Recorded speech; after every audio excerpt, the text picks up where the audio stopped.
Welcome to the Bitcoin Globe, day 1293, part 2. This is pretty exciting, making a second video in one day, yeah! But really, I am excited to share with you some ideas that are popping into my mind. And one is that Bitcoin's going to have to find parity with gold at some point in time. There's going to be a strange parity. The value of gold is going to change. And I don't want to bet against gold, but I would like to say that I think Bitcoin is more valuable than gold. Therefore, the price of however many Bitcoins there are to however much gold there is going to have to find some sort of parity.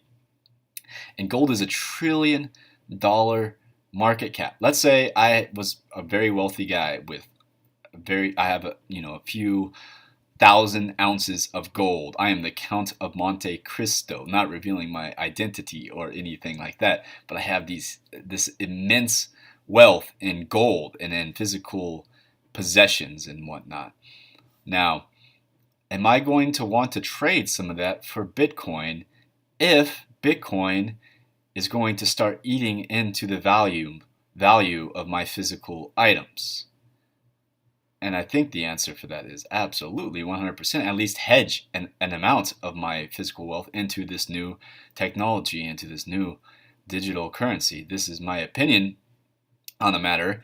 I'm still learning about gold. It's been around so long that I think it's easily manipulated. And Maneko64, he has a great channel, and Contrarian News. I'll link to his channel. I really enjoy watching his channel from time to time. I feel like the best teachers are on YouTube nowadays. And instead of going to a classroom and pay, like I talk to students, I pick up students a lot as an Uber driver. And they're still learning history, they're still learning math, they're still learning English. I mean, these are great things to learn, but you could just do that with a program and do it like more efficiently and quickly and get it out of the way in like a year or 2 years. I mean, history is such a broad thing. How do you teach somebody history, and why does there have to be a generalized history? Once again, these are just my opinions. If you like history, that's great. Delve into history. It's like my interest is Bitcoin. Your interest may be history. But I don't think it should. It's not the most important thing to teach the students to make. And in America, we need to be more competitive in teaching students things that are actually useful. Have them start creating and building, not learning the past. The past is useful. There is a place for that, but having somebody stand in front of a room and dictate a class to you and tell you what history you have to study is a bit weird to me in my current state and perspective. I wanted to talk about also gambling. I'm very interested in gambling sites. I know Bitcoin.com has a gambling site now, wagering site where you could wager your Bitcoin and win more Bitcoin or lose your Bitcoin. I tried the one at Bitcoin.com and I lost really quick. It's like played 20 or so hands of blackjack and I lost about 17 of them, which seems a bit bizarre. Usually with blackjack, you at least win, I would say at least you would win an 8 out of 20, 6 out of 20 on a bad day. But, winning 3 out of 20 is not too great. And I'm curious is if the people creating these sites, are they holding on to the Bitcoin or are they immediately trading it for fiat currency? Because it'd be interesting since gambling sites are going to win in the long run. They're designed to take money from you. They're designed to be profitable. They wouldn't be around if they were just giving out tons of money. So eventually they have to have a winning model, right? So and they're winning, and they're holding this Bitcoin, and people are still buying this Bitcoin to gamble. What happens? I mean, are all these gambling sites going to eventually end up with all the Bitcoin, and there's no more Bitcoin? Is that what's going to happen? I mean, it seems like these gambling sites will have to distribute that gold or Bitcoin in some way, shape, or form, like back out to people, like have bigger payouts or winnings or something. I don't know, but if everybody's gambling on these sites they're probably not holding on to the Bitcoin. They're probably trading it for cash, right? I mean, that would make the most sense because it'd be weird if they're holding on to it. And so maybe Bitcoin does need outlets like fiat currencies so that these gambling sites who are eventually over time, I don't think the community of Bitcoiners is going to win against gambling sites. If we're all us Bitcoiners are on there gambling, they're not going to win. Although with Nitrogen Sports, which is the one I'd use, listen, I like to wager on UFC sports, and I have a losing record. I said winning record, but maybe I have a winning record. Who knows?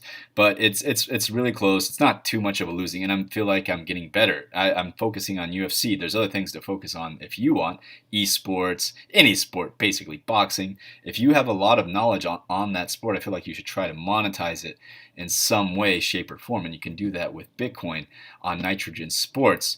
The future of sports betting is their tag. I'll put my affiliate link on there. And how that works is I get a percentage, and you could give your affiliate to people too. So if somebody is going to gamble and is going to use these services, at least it's helping somebody else out. So you're doing something like gambling, but at least I'm using your affiliate code. So you're also getting a percentage. And the more people use your affiliate code, maybe people watch this video and want to try it out and use my affiliate code, and I get a percentage. It's not much, but it's Bitcoin coming in. And listen, when you have Bitcoin coming in and you're not working for anybody, you're able to just be spontaneous and make a video like this where you're ranting and you're not like subject to the opinions of other people. You can just really be yourself and make mistakes without being judged. It's a great thing, and I love the potential of the future where we're helping each other out like this. And maybe it won't work. Who knows? I have my Bitcoin around my neck right now. I would get a sweet Bitcoin tattoo. I don't know where. Maybe right here. This is where I'm going. Right there.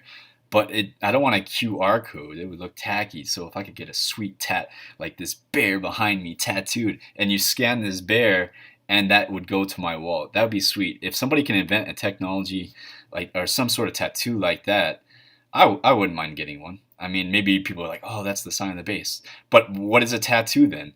So I'm just adding more value to my tattoo because it actually serves as my wallet too, some sort of wallet. I don't know how that would work, but I have the ledger right now. And I don't like wearing things around my neck too much. If this was like a sweet silver chain, and this was like a silver cross, I might give it a go. But I got the Ledger wallet around my neck, and I'm giving it a go. Really, I think my blockchain wallet would be just fine. I don't think it's ever going to get hacked. I feel totally confident with my blockchain wallet. I feel like they're on top of their security, the two-factor, all that stuff. Who knows? Maybe I'm wrong. Maybe they at some point in time get hacked. I don't think I'll be wrong. I feel like that prediction is going to be put on. I don't think blockchain will have any major security breach. There may be minor ones, like if somebody's wallet's really easy to crack and they're just not paying attention, something like that. But I don't think there's going to be major security breaches with blockchain wallet. Blockchain is really easy to set up. I recommend that wallet. I'm using Coinbase for cold storage as well. I have a few different wallets.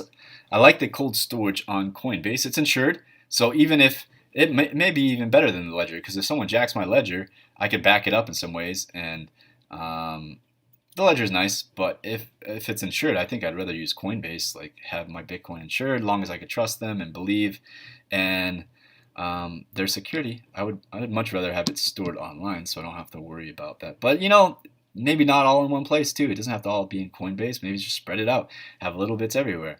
Why not? Not put all your eggs in one basket. I have the best egg that I think on this earth right now. I feel like I have the most valuable thing. One Bitcoin is the most valuable thing on this earth right now, and I have one, right? I have one Bitcoin, which is the most valuable thing on this planet, in my opinion. One Bitcoin, you should be able to trade for almost any one thing on this planet. Tesla, a luxury house. One Bitcoin has that value. There's only 21 million of these Bitcoins, and it's still around after, 7 years now? 7 years? I should know that. But it's been around for a while, and it's still growing. It's still developing. People are still learning more about Bitcoin. I don't like how slow it is, but I'm excited about the Lightning Network and all these other upgrades that can come if we agree as a community on these upgrades. Wouldn't you like to see a faster Bitcoin? Less transaction fees. I mean, it would open up huge doors for humanity. That's it for this video, day 1293. Be sure to like, subscribe, enjoy this channel, enjoy counting the days down until the next Bitcoin halving. I'm here with you, going to do my best to bring you a video every day along the way. It's going to be a lot of videos. You're going to see lots of changes in the Bitcoin space. We're going to see it together. We're going to be there for it. Leave comments. check if you want to buy your Bitcoin, buy it on Coinbase through my exchange. That would be great for me. I get $10 worth of Bitcoin. I think you do too. It's an extra bonus for both of us. In Bitcoin, I got it today from Coinbase. Thank you, Coinbase, for having that, and thank you for whoever used my referral code for giving me that $10 worth of Bitcoin. That is like passive income. These videos are creating passive income. Somebody somewhere was touched by this video enough to buy $100 worth of Bitcoin using my referral. Instead of just buying it somewhere else and getting $100, they bought it on Coinbase, and I had zero point 0.01 Bitcoin, which was great. I love that. That is 1/100th of a Bitcoin, and in my opinion, like I've already shared, that if one Bitcoin is worth any major luxury item on Earth, then 1/100th of a Bitcoin is quite valuable as well. And somebody shared that with me, and I'm very thankful for that. And I'm thankful for everybody that's made it to the end of this video. Hope you guys have a great day. Have a great weekend. This is day 1293 of the Bitcoin Globe.